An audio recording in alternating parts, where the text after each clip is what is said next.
Well, with primary elections now behind us, November 5th is coming into full focus. We're going to be seeing a lot of those national candidates between now and November. Former President Trump was here to rally a couple of days ago, and 8 News Now investigator Kyle Payne spent the day with the former president's supporters here in one of the country's most sought-after swing states. Like a foot soldier marching into battle, read the back, or the most devoted of sports fans, fanatics even, herding in to see and offer undying support during the most important game of a lifetime. You got to support the good and reject the bad. Kim Blandino is one of over 20,000 Trump supporters who filled Sunset Park Sunday, riding his bike in 104-degree heat to spread his message of support for former President Donald Trump, even though, Blandino says, he gave up his U.S. citizenship over 30 years ago when he noticed what he calls a downhill slide in American politics. It seems like a lot of effort for someone who can't vote for the guy. No, it's not effort. It's easy. Also easy for Trump supporters like Blandino to identify where things started to go wrong in this country. When I saw Ahab and Jezebel, that would be Bill Clinton and Hillary Clinton elected, I knew that America... Some of Trump supporters look back a long time before the Clintons. I did not have sexual relations with that woman. Who had legal troubles and criminal investigations of their own to deal with during 8 years in the nation's capital. Just going back to kind of what the founding fathers wanted for us in this great nation. And some go even further back, to the beginning, to assess what ails these United States of America, and very quickly come back to the present.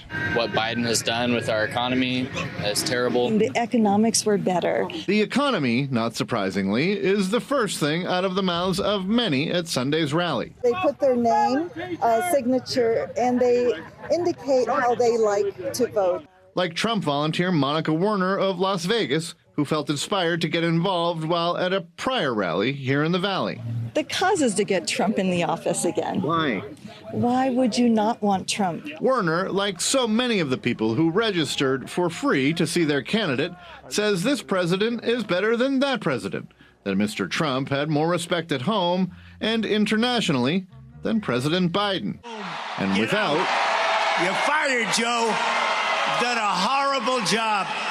You have done the worst job of any president in history. Get the hell out, Joe. A second term for one. If we don't win, it's we, it's all of us, it's millions of people. If we don't win, this country is finished. I really believe that.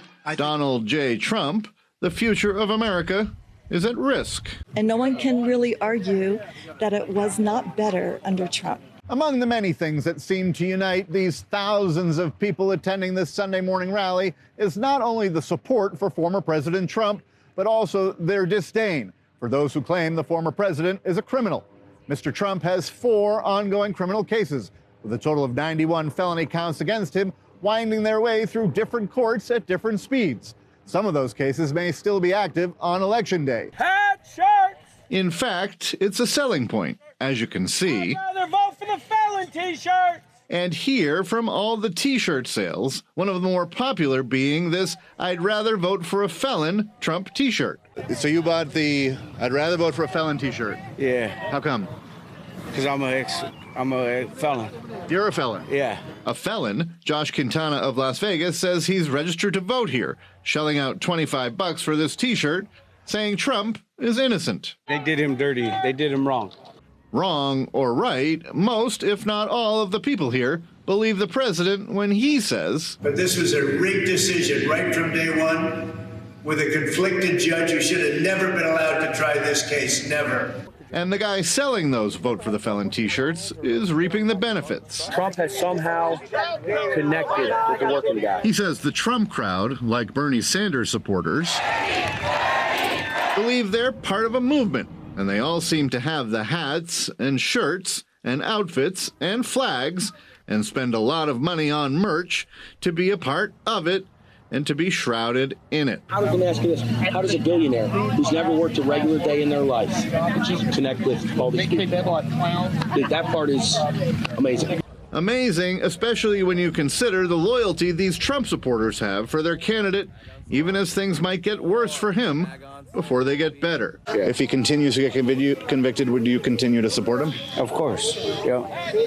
That's 100%. There ain't no if buts about it. We're letting everybody know that Trump is a like us. Maurice Simonet, an activist who goes by Michael the Black Man, was at the rally representing the group Blacks for Trump. I can't breathe! The Black Lives Matter movement exploded during the Trump administration. All over the country, cities were, it seemed at the time, burning to the ground. The nation's black population had had enough. And then President Trump didn't necessarily embrace the movement. Many of those who are spreading violence in our cities are supporters of an organization called the Black Lives Matter, or BLM. It's really hurting the black community. It's hurting the black community. It didn't seem like it was a good time for Black America when Trump was president. No, it was a perfect time. A perfect time, says Michael the Black Man, because Trump offered hope to a segment of the population that he says President Biden has left broke. Right now, nobody can make money. Everybody, all of the stores are closing. Everything is bad. Everything is horrible.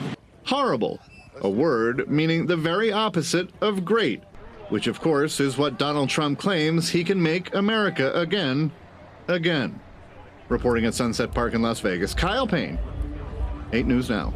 Former President Trump is consistently polling several points ahead of President Biden in Nevada polls. Now, in the 2020 presidential election, Biden took Nevada's electoral votes and 50.1% of the popular vote here.